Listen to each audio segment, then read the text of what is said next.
Stopping by woods on a snowy evening by Robert Frost. नज्म का खुलासा। ये नज्म एक शायर के तजुर्बे को बयान करती है जो सर्दियों की एक शाम बर्फ से ढके हुए जंगल के पास अपने घोड़े के साथ रुक जाता है। वो इस मंजर की खूबसूरती में खो जाता है। खामोशी, गिरती बर्फ और तन्हाई उसे बहुत पुरकशिश लगती है। शायर का दिल चाहता है कि वो यहीं रुक जाए और इस पुरसुकून मंजर को देर तक देखता रहे, लेकिन उसे याद आता है कि वो कुछ वादों का पाबंद है और अभी उसे जिंदगी का सफर तय करना है। वो इस बात का एतराफ करता है कि मुझे अभी मीलों सफर करना है सोने से पहले, यानी वो अपनी जिम्मेदारियों को पूरा किए बगैर रुक नहीं सकता। रॉबर्ट फ्रॉस्ट एक मशहूर अमरीकी शायर थे जिन्हें 20वीं सदी के सबसे बड़े और बाअसर शायरों में शुमार किया जाता है। उनकी शायरी आमतौर पर कुदरत, फितरत, इंसानी जिंदगी के तजर्बात, तन्हाई और जिंदगी के फलसफे पर मबनी होती है। रॉबर्ट फ्रॉस्ट की शायरी की खुसूसियात। इनकी जबान आम लोगों की जबान है, लेकिन इसके अंदर गहरे मानी छुपे होते हैं। वो जंगल, बर्फ, दरख्त, रास्ते जैसे कुदरती मनाजिर को अलामती अंदाज में पेश करते हैं। इनकी शायरी में अक्सर जिंदगी के फैसलों, जिम्मेदारियों और अंदरूनी कशमकश का जिक्र होता है। इनकी नज़मों में अक्सर एक तन्हा शख्स होता है जो सोच रहा होता है। ये अंदाज कारी को गहराई में ले जाता है। Whose woods these are? I think I know. His house is in the village though. He will not see me stopping here to watch his woods fill up with snow. मुझे लगता है कि मैं जानता हूँ यह जंगल किसके हैं, लेकिन उसका घर तो गांव में है। वो मुझे यहाँ रुकते नहीं देखेगा जब मैं बर्फ से ढकते उसके जंगल को देख रहा हूँ। तशरीह। शायर एक बर्फ से ढके जंगल के पास रुकता है। वो सोचता है कि ये जंगल किसका है, और चूंकि मालिक गांव में रहता है वो नहीं देखेगा कि शायर यहाँ कुछ देर के लिए रुका है। शायर कुदरत के इस खूबसूरत मंजर में खो जाता है। My little horse must think it queer to stop without a farmhouse near, between the woods and frozen lake, the darkest evening of the year. मेरा छोटा सा घोड़ा जरूर ये अजीब समझ रहा होगा कि हम ऐसे मुकाम पर क्यों रुके जहाँ कोई फार्म हाउस भी नहीं, जंगल और बर्फ से जमी हुई झील के दरमियान साल की सबसे तारीक रात को। तशरीह। शायर का घोड़ा चूक जाता है क्योंकि वो किसी इंसान के रहने की जगह के बगैर सुनसान जगह पर रुकने का आदी नहीं। ये रात भी साल की सबसे लंबी और तारीक रात है जो मंजर को मजीद पुरस्रार बना देती है। He gives his harness bells a shake to ask if there is some mistake. The only other sounds the sweep of easy wind and downy flake. घोड़ा अपने साज की घंटियां हिलाकर पूछता है क्या कोई गलती हुई है, और वहाँ सिर्फ एक ही और आवाज है, हल्की हवा और नरम गिरती बर्फ के जरों की। तशरीह। घोड़ा घंटियां बजाकर शायर को मुतवज्जे करता है, जैसे पूछ रहा हो कि हमें यहाँ क्यों रुकना है। आसपास मुकम्मल खामोशी है, सिर्फ हवा की सरसराहट और बर्फ की नरम नरम फुवार की आवाज आ रही है। ये मंजर बेहद पुरसुकून और खूबसूरत है। Are lovely, dark and deep, but I have promises to keep and miles to go before I sleep. And miles to go before I sleep. ये जंगल बहुत दिलकश हैं, गहरे और पुरस्रार, लेकिन मुझे कुछ वादे निभाने हैं और सोने से पहले बहुत फासला तय करना है, और सोने से पहले बहुत फासला तय करना है। तशरीह। शायर जंगल की खूबसूरती में खो जाना चाहता है, लेकिन उसे याद है कि उस पर कुछ जिम्मेदारियां हैं, वादे हैं जो वो निभाएगा। सोने से मुराद ना सिर्फ जिस्मानी नींद है बल्कि जिंदगी का इख्तिताम भी हो सकता है। आखिरी 2 सतूर इस बात का इयादा है कि जिंदगी के सफर में अभी बहुत कुछ करना बाकी है।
Vocabulary.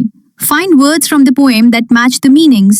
नज़्म में से वो अल्फाज तलाश करें जो दिए गए मानी से मुताबिकत रखते हों। A. An area of trees smaller than a forest.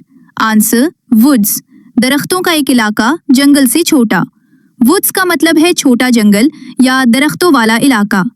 Be strange और अनयूजुअल। आंसर क्वियर, अजीब या गैर मामूली। क्वियर का मतलब है अजीब या गैर मामूली। See the main house on a farm usually where the farmer lives. Answer farmhouse, खेत का मरकजी घर जहां किसान रहता है। फार्म हाउस यानी खेत में वाक़ई मरकजी रिहाइशगाह। D a set of leather and metal pieces that is put around the body of a horse. Answer harness, चमड़े और धात से बनी लिगाम जो घोड़े पर बांधी जाती है। हार्नेस घोड़े को काबू में रखने के लिए इस्तेमाल होती है। E movement of the air. Answer wind, हुआ की हरकत। वाइंड का मतलब है हुआ। Covered in something very soft. Downy किसी नर्म चीज से ढका हुआ। डाउनी का मतलब है रोएदार या नर्म चीज से ढका हुआ। Comprehension questions. What season of the year do you think it is in the poem? आपके ख्याल में नज्म में साल का कौन सा मौसम है? It is winter. The woods are frozen and filled with snow. ये सर्दी का मौसम है। नज्म में लकड़ियों को मुंजमद और बर्फ से भरा हुआ कहा गया है। Explain in your own words. वहाँ the speaker's horse gives his harness bells a shake. अपने अल्फाज में बताएं कि घोड़ा अपनी घंटियां क्यों हिलाता है। Answer The horse is confused because they have stopped in a quiet, dark, snowy place where people don't usually stop. घोड़ा उलझन में है क्योंकि वो एक सुनसान, अंधेरे और बर्फीले मकाम पर रुक गए हैं जहां आम तौर पर लोग नहीं रुकते। QC How does the speaker feel about the woods? Use evidence from the poem. Is he scared? Is he happy? How are the woods described? शायर जंगल के बारे में क्या महसूस करता है? नज्म से सबूत दें। क्या वो डरा हुआ है? खुश है? जंगल को कैसा बयान किया गया है? Answer The speaker finds the woods beautiful, peaceful and deep. He says, the woods are lovely, dark and deep. He is not scared. He seems calm and admiring the scene.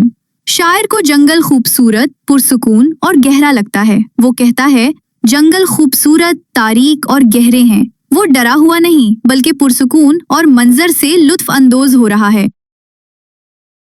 The speaker mean by but I have promises to keep. शायर का मतलब क्या है जब वो कहता है लेकिन मुझे वादे निभाने हैं? Answer The speaker means that even though he wants to stay in the peaceful woods, he has duties and responsibilities to fill. शायर का मतलब है कि वो पुरसुकून जंगल में रुकना चाहता है मगर उस पर जिम्मेदारियां और वादे पूरे करने का बोझ है। QE What kinds of obligations can distract from enjoying the world around us? कौन सी जिम्मेदारियां हमें दुनिया की खूबसूरती से लुत्फअंदोज होने से रोक सकती हैं? Answer work, family responsibilities, deadlines, studies and social duties can distract us from nature and peace. काम, घरेलू जिम्मेदारियां, वक्त की पाबंदियां, तालीम और समाजी फराइज हमें फितरत और सुकून से दूर रखते हैं। Question F Where do people go when they want to find peace of mind? जब लोग सुकून चाहते हैं तो कहाँ जाते हैं? Answer People go to quiet places like forests, mountains, parks or even their own peaceful rooms to find peace. लोग सुकून के लिए जंगल, पहाड़ों, पार्कों या अपने कमरे जैसे खामोश मकामात पर जाते हैं। Q.G. How would you describe the mood in the poem? What promises do you think the speaker might have to keep? नज्म का माहौल कैसा है और आपके ख्याल में शायर को कौन से वादे निभाने हैं? Answer The mood is calm and reflective. The speaker might have to return to his job, family or duties. नज्म का माहौल पुरसुकून और गौर फिक्र वाला है। शायर को शायद अपने काम, खानदान या दीगर जिम्मेदारियों की तरफ वापस जाना है।